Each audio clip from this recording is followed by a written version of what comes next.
We've got a 2000 Honda Foreman ES four-wheeler today, and it's just not starting. We picked this up. The machine is in great condition, very, very clean, but it turns over just fine. The battery's well charged. The plastics aren't beat up. There's no cracks. There's no rips in the seats. The tires look decent. It's just not starting. So I'm going to go through a couple things. We're going to check first. We're actually going to take and resell this four-wheeler.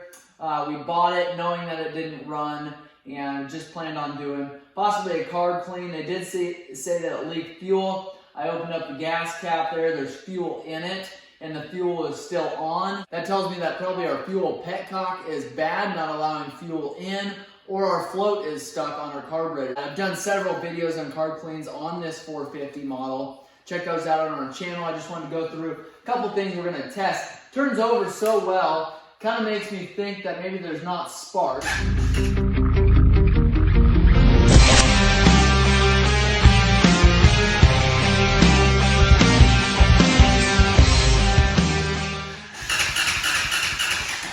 All right, I've got the carburetor here.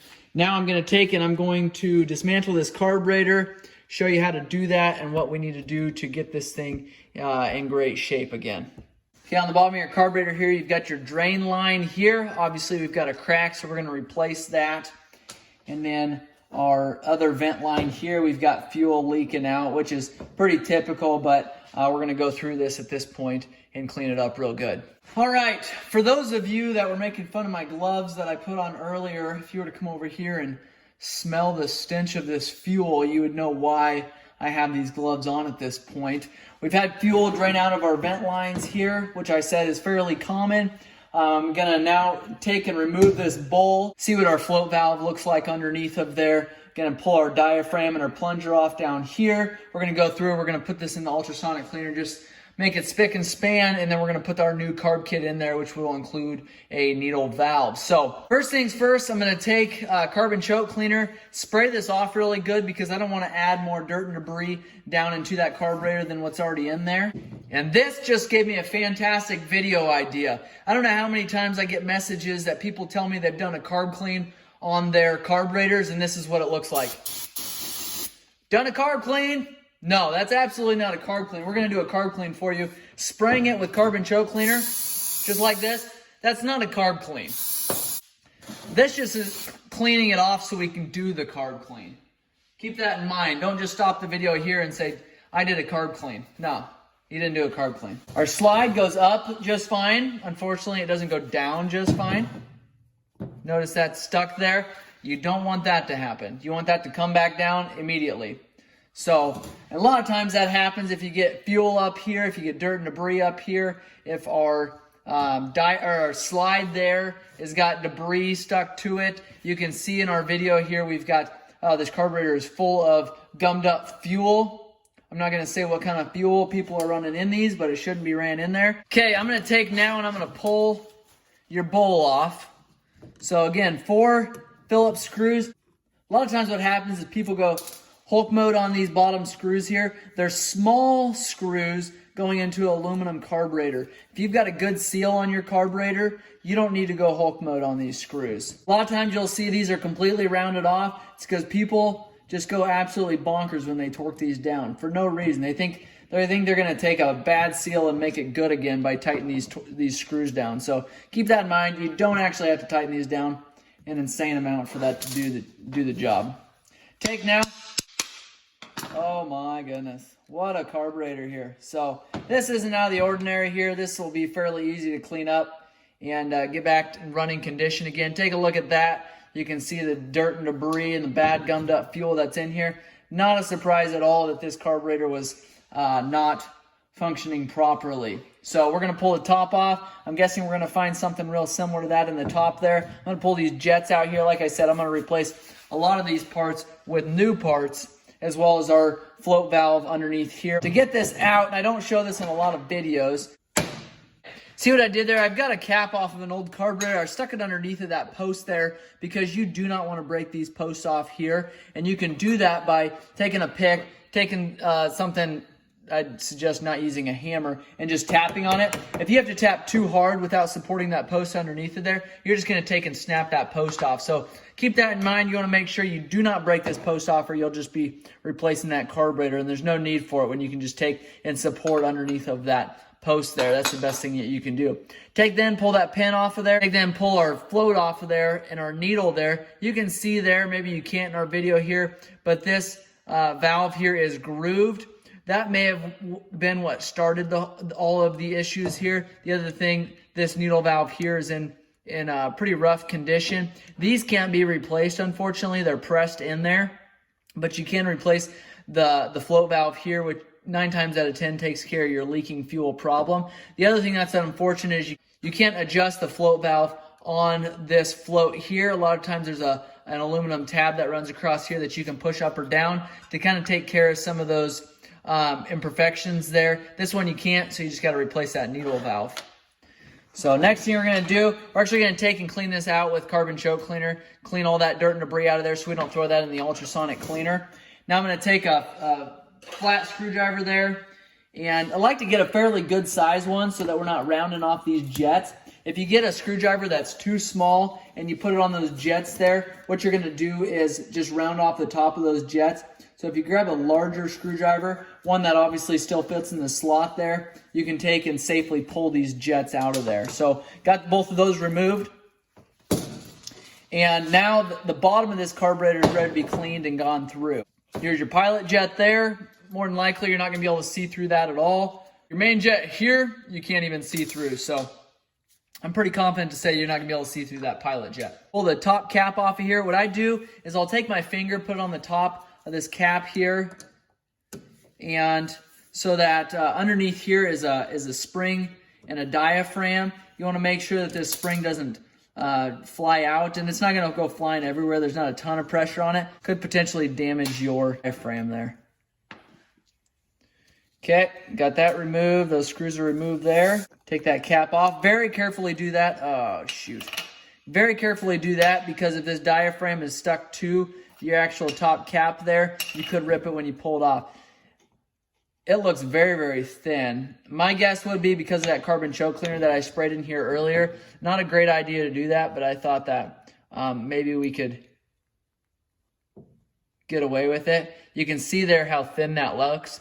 Looks like it could just break at any point. I'm going to set this out on the windowsill and let this dry that carbon choke cleaner out of there. More than likely, it's going to be good as long as there's no rips or tears in it. So pull the spring out there. If you want to remove your needle, take a Phillips screwdriver, stick it all the way down in there, do about 1/8 of a turn or possibly 1/4 of a turn.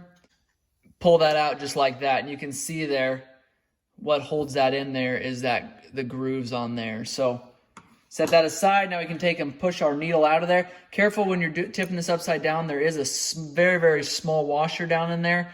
And then our clip here is adjustable. So keep that in mind. If you pull that clip off of there, just remember where it's at. Or check your manual to see where it needs to be. You can adjust that clip depending on if you've got aftermarket stuff done to your four-wheeler or not.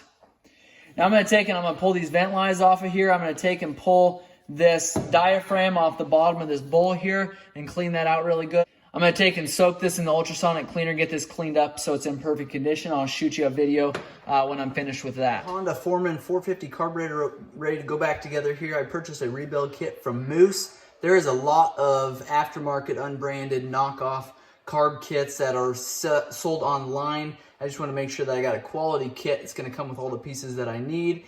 And I wanted to make sure I was going to be happy with the kit that I received. I went through and cleaned that carburetor and use a ultrasonic cleaner to do an exceptional job. Cleaned it up really nice, and all I'm going to do now is put the carb kit in there. I've got O-rings, different seals, needles, jets, everything I need to rebuild this carburetor that we're going to do today. So first thing we're going to do is put the jets in there. Now I want to make sure that we put the correct jets in there, because sometimes they'll come with different sizes. They'll come with different jets than what would typically go in here, just for different elevations. So I'm going to check these jets just to verify that they are the correct ones. And we've got a 130 main. Now a lot of times a main jet, if you can see through it, make sure that there's no debris stuck in there. A lot of times that main jet is going to be good. So I'm actually going to put that one aside. I'm going to put this main jet, the main jet holder in there. I'm going to snug that up.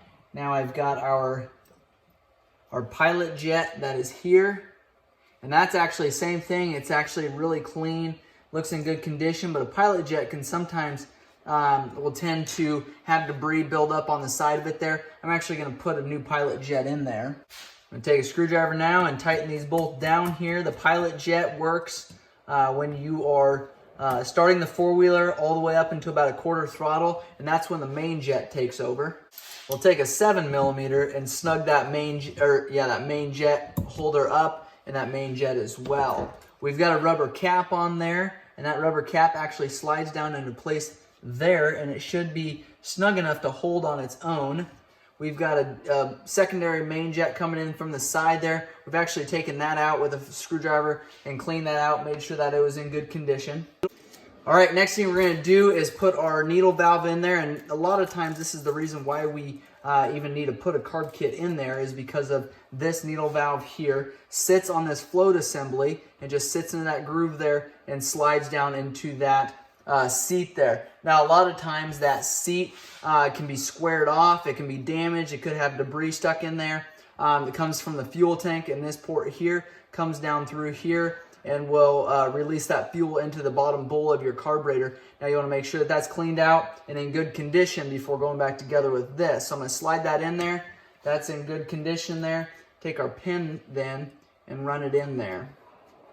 On this one you can see we've got some splined edges there. That's just to keep it from sliding in and out. Now, because of the cap, it's not going to slide out, but it does hold it snug in there. Now I just take something light, and just tap on it. Now you just want it far enough to where you can take and slide this on there. Now, because we have this, we are, I believe, ready for this. So I'm going to take a razor blade and I'm going to cut this O-ring out there. And you wouldn't have to, except for a lot of times it kind of seals itself down in there.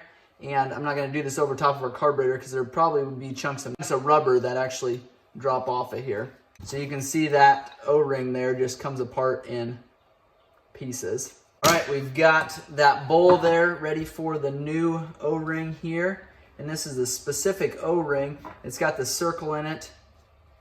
Sits down in there like that. What I can do if it's not seated or if it's not seating and staying in place like it should, what I'll sometimes do is take a dab of grease, put it on there and set it in there. A lot of times that'll kind of hold that into place there. Before we put that bowl on there and that O-ring, we've got a spacer right here. And there's only about 2 places that that'll actually sit, and you can test it by taking and putting your bowl into place. And this overflow tube here actually needs to line up with one of those grooves there. So if you get it to a spot and it's just not looking right or feeling right, maybe take your bowl here, set it down on top of there, and see if it's going to sit properly into place. That is exactly the way that it needs to go right there. So if you want to take note when you're putting yours together, if your fuel inlet is here, you want the 2 grooves on that side. Take and set that down. A lot of people will forget or not put that that plastic piece in place there. And to be honest, I'm not totally sure if you'll notice a difference when it's running. All right, we've got our 4 Phillips screws we're gonna put on here now. I've still got my finger over top of here, and what that's doing is holding that O-ring in place, because if I were to pick up and I were to shake this carburetor around a little bit, that O-ring may fall out of place. If that happens, then your carburetor is going to leak gas around that O-ring area. All right, we got those snugged up. Now, looking down into our air-fuel mixture area there, we have got a couple small pieces here. Okay, so what we got first is our O-ring. And our carb kit comes with a new air-fuel screw. Now what I'm going to put on there next is our spring. And then I'm going to put on our tiny little washer there. And then I'm going to put on our O-ring. Now I'm going to make sure and slide that down into place there. Now, just because these O-rings and these parts are so small, what I'm going to do is actually flip that carburetor upside down and slide those pieces into place there. If you take and flip that air fuel screw upside down there, those pieces are going to dump off, and you're not going to know if they're seated into place properly. Now I'm going to take and I'm going to turn this all the way in until it's completely seated. Now I'm going to take it, I'm going to back it out 2 turns. Half, 1 and a half, 2. And check your manual to see if you need to set yours at a different spot, but that's typically about what it's supposed to be. Okay, now we've got a primer plug here and a spring that's going to go down here on our bottom bowl area. That can only go one direction. 2 screws that will go on there. You want to make sure that your spring there sits properly on your plunger. What this does is actually sucks fuel down into your bottom bowl there if your fuel isn't flowing into there. All right, now snug those up. Now we're ready to go up top here. We have got our diaphragm here with our slide. We've got a washer that's going to stay down in there. We've got our needle here, and we've actually got our clip already on there. We're going to slide that down into place. There's about 3 holes in the bottom of this slide here. You do want to make sure that it falls into the right spot. You're not going to get very far with it in the wrong hole there, but it'll just cause a little hassle. Now we've got this piece here, and you want to make sure that that spring's in there and drop it down in there. Take a Phillips screwdriver, straighten that out, and then it's about an 1/8 turn in there to tighten up. Now you want to be able to take and push on that needle, and that should spring back down. If that doesn't happen, then you've got something wrong there. You've got a diaphragm there, and you've got 1 tab that's going to sit in that groove there, so that's only one direction that that'll go. If you're having a hard time getting it down in there, tip your carb up, because more than likely your needle isn't falling into place down there. Now I take and keep my finger underneath of that slide there so it doesn't fall all the way down. If it does, a lot of times that'll pull this slide or this top seal, or excuse me, a lot of times that'll pull this diaphragm out of place there. So now I'm going to take that spring, still have my finger underneath of that slide there. Again, make sure that that groove is lined up where you want it to be. Take, finger still underneath of there. Again, that's just still holding that diaphragm into place. Take, and now we'll put these screws on. And I like to get about 3 of these snugged up before I let go of that slide. That way it doesn't pull it out of the sealed area there. Snug that last one up there. Now we're going to take, we've got our bowl drain here. I'm going to slide in there. Got a flathead screw on there. Take and snug that up. And we'll go ahead and tighten that all the way down. And that one should be tightened all the way down. That seals that drain. If you take and unscrew that a couple turns, it's going to drain out of this bottom tab here. Now we're going to take and we're going to put this on the 4-wheeler. And if you guys have questions, make sure and leave those in the comments below. If this video has been helpful, make sure you like and subscribe.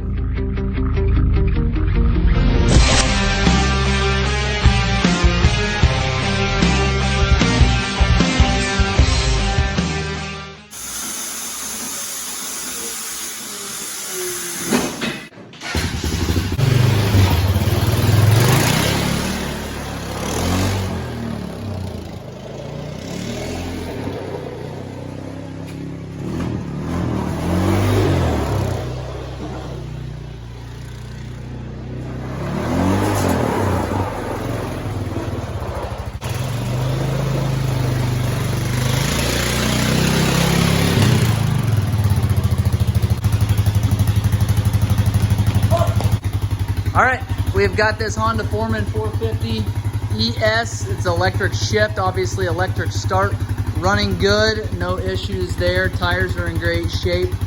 Full-time four-wheel drive, digital dash with 618 original miles on it. So this thing is in top shape, shifts well, runs well, serviced and ready to go. If you've got questions or comments, make sure and leave those below. I appreciate you guys watching this video.